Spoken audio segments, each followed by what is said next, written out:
What do we do with fear? Fear and the love of God do not belong together.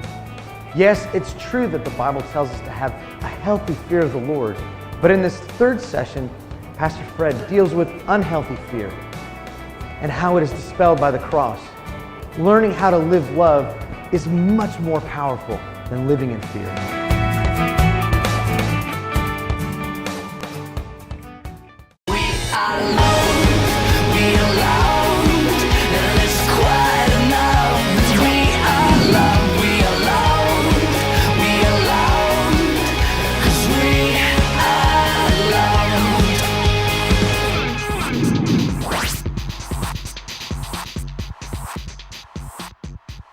Hello everyone. We're going to continue to discuss our series that we've called Living Loved. The main thought is this: if we're going to grow in our relationship with Jesus Christ, then we must live in the confidence and the assurance of God's love.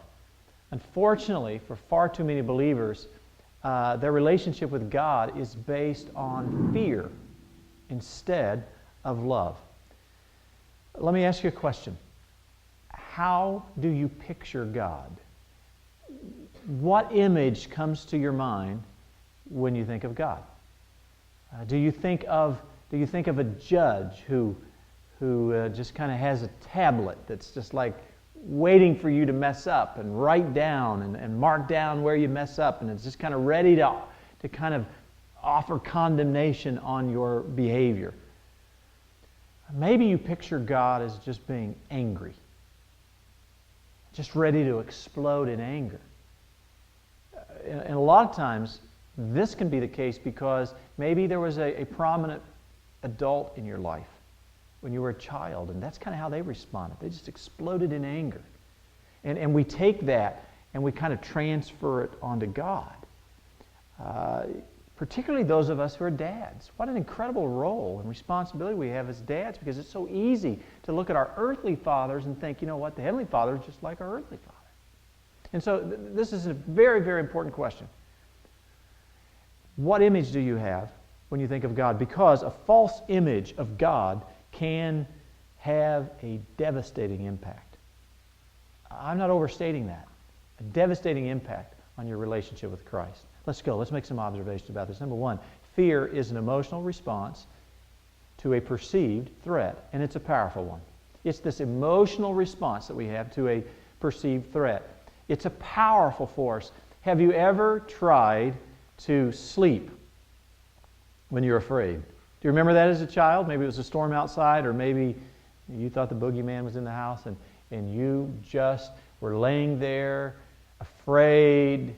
It's hard to sleep when you're afraid. It's a powerful force. And by the way, that can happen when you're an adult, can't it? I mean, you hear something and you're going, oh my goodness, could somebody be there? And you're just kind of laying there and you're kind of afraid. It's a powerful force. And people use fear as a motivator. It's a powerful motivator. You can get people to behave a certain way by scaring them. A couple of years ago, I did a project with Fort Osage High School where I came as a minister and did a false, if you will, funeral of a student that they had set it up that the student had died in a drunk driving accident. I mean, they had the car out there. It was in a wrecked position. The firemen were there. The ambulance was there. They hauled the body out. Students were around. We went into the school auditorium. I got up and did a funeral. The whole idea of that was to try to put fear into the kids' heart not to drink and drive. How many of you have ever seen the program on television, Scared Straight, where they took the kids into the prison and they actually showed them what prison life is like? And the whole concept is try to scare them, put fear in them so that they'll behave right, so that they don't end up in prison. And by the way, that is a powerful, powerful force. Fear is. Number two in your notes, so let's just admit it. Fear serves a valuable purpose. We live in a fallen world, and the fear of consequences can keep it straight. I want to tell you something. Fear kept me out of a lot of trouble. The fear of my dad and the fear of God kept me out of a lot of of trouble. And fear has been used throughout the history of Christianity to try to keep people in line or try to get people on the road of the straight and narrow. You know what I'm saying? Have you ever drove down the road and you see those signs on the road that will talk about the judgment of God is coming and, hell is there, and you drive by and you see these kind of signs. And I remember one time on a vacation in Virginia Beach, Virginia, where an individual came and he set a large bucket down, I think it was, and he just stood up on that bucket and he was just preaching to his people as they went by the large boardwalk there. And he was just like preaching at them, and he's telling them about hell and God's judgment if you don't straighten up. And by the way, listen to me. Most everybody just walked by and ignored. It wasn't having much of an impact. Now listen to me. What he said was actually true. The signs along the road were actually the truth. It's just that, and by the way, I'm not questioning their intent. I don't know their intent. I don't know their motive. I'm just saying this. Most people resent that. Most people just resent it. If it does work, and it seldom does, but if it does work and it leads to some on-the-spot decision, somebody goes, oh my goodness, and they make a decision, it seldom leads to growth. It seldom leads to a passion for God. If the most powerful argument, listen to this, if the most powerful argument we have in getting people to know God is the horror of not doing so, that's kind of sad, isn't it? Listen to that again. If the most powerful argument that we have in getting people to know God is the horror of if you don't know God, that's kind of sad. Listen to me. I know Jesus talked about hell. That's clear. Read the New Testament. He does. He talks about it. But Jesus doesn't use hell to try to scare people into following Him. No. Here's what Jesus did. Jesus said things like this in Matthew 13:44. The kingdom of heaven is like a treasure that a man discovered hidden in a field, and in his excitement, he hid it again and sold everything he owned to get enough money to buy the field. Did you notice it said in his excitement? It wasn't in his fear that he wanted to do this. When he found out how incredible the treasure was, you didn't have to put any fear in him. You didn't have to scare him. He discovered a valuable treasure. He was willing to do anything to get to that treasure. I'm going to tell you something. Having a relationship with God is that treasure. A personal relationship with Jesus Christ is the treasure.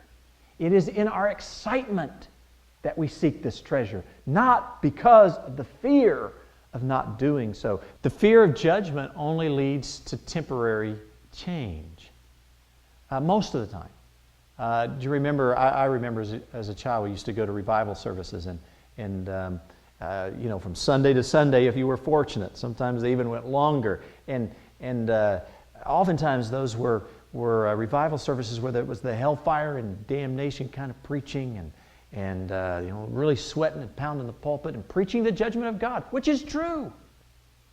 It's the truth. It's not that anybody said anything that's not true. It's just not the whole truth. It's not all of it. And oftentimes, I know as a child, I would be like, oh man, I better straighten up, and I would go to the altar and I'd pray and I'd make some changes in my life. And those changes would last a week, maybe 2 weeks, maybe a month, maybe even longer. But I don't know how many times I would fall back into the same exact patterns of behavior. Observation number 3. You will never truly love what you fear. You never truly love what you fear, because fear does not invite us into a relationship. It pushes us away. Some of you are going to remember this illustration that I gave when I was doing the series.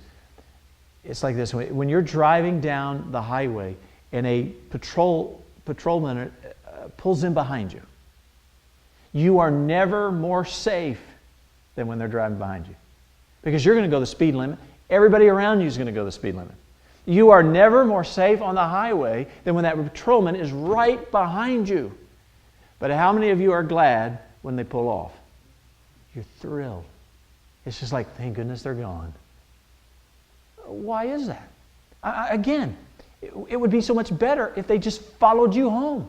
It would be so much better if they were there when you got up in the morning and they just followed you everywhere you went. You would be safer, but you're not comfortable with that because you're afraid.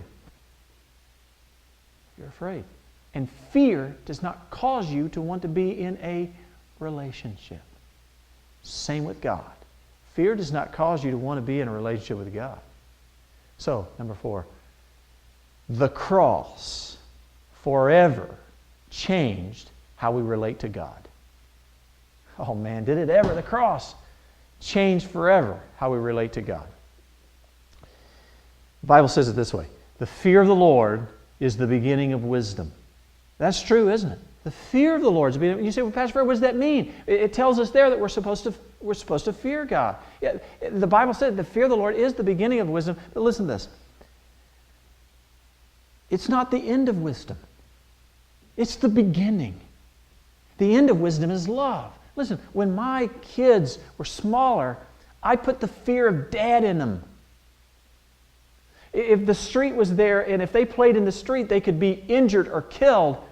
And they didn't love me enough to just follow me because Dad said not to, and I love Dad and I'll do what he said. No. I would just tell them, if you get in the street, I'm going to paddle your little bottoms. And the basic idea was the only way I could keep them from hurting themselves is to put fear in them. But I did, as they grew and matured, I wanted that relationship to change. I wanted them to start doing what I asked them to do because they loved me, not because they were scared of me. Yes, the fear of the Lord. It is the beginning of wisdom, but the end of wisdom is whenever we love God enough to obey Him because of this incredible love relationship that we have. If you don't love God, you'd be well served to fear Him. If you don't really love God and you don't live loved, you'd be well served to fear God because it's going to keep you out of a lot of trouble and it's going to save a lot of those around you from a lot of trouble. Listen to this.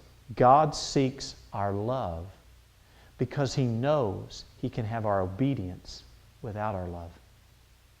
Did you catch that? See, because you can obey God without loving Him, but you can't love Him and not obey Him. It won't happen. I want you to listen to this, 1 John chapter 4:18. Such love has no fear because perfect love expels all fear. If we are afraid, it is for fear of punishment, and this shows that we have not fully experienced His perfect love. That's what Paul was praying would happen to all of us, that all of us would experience, know it, not just here, experience it here, His full love for us. Living love. God bless you.